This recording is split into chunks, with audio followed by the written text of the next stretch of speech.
Hey, we're here sa aming Airbnb. Ang cute nito. Yan, open concept lang siya.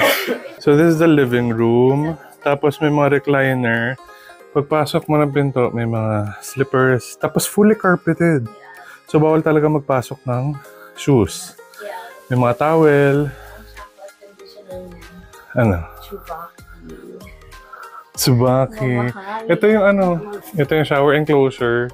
Open siya dito sa area, pero may mga roll down windows. Tapos ito yung sink / kitchen area. Tapos tatlo yung beds. 1, 2, 3. Tapos may desk din doon.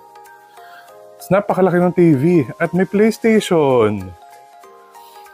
May Dyson na vacuum. Tapos ito yung toilet.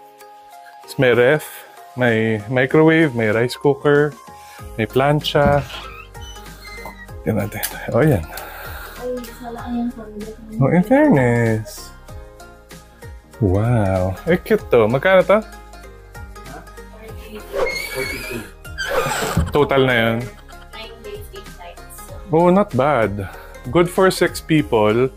42,000. Good for 9 days, 8 nights. Yeah. Hey, congratulations. Welcome to Japan, everybody! Napagod.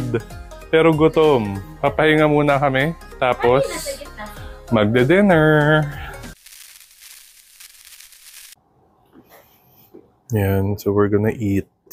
Tapos na kami mag-nest. Maglinis. Hindi namin alam kung saan kami kakain. Let's explore the neighborhood. Cute yung Airbnb. Kaso, ang issue, nung binuksan namin yung aircon, walang hangin. Akala namin sira. Nung tinignan namin yung filter, grabe yung dumi. Papakita ko sa inyo yung picture dito. So, nilinis ni Paul tsaka ni Allen. After nilang linisin, sobrang lakas na nung hangin.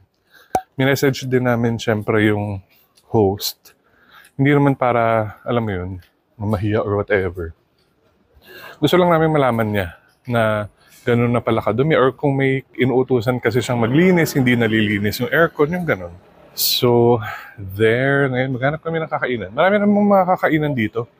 Pero, hindi ko alam kung anong gusto namin kasi anong oras na, 9 o'clock na. Okay, ang target pala namin ay Family Mart for the family cheeky. Tapos, meron kaming dala na yung collapsible Tupperware para doon na namin ilalagay. Tsaka pwedeng mag-uwi. Diba? Tip.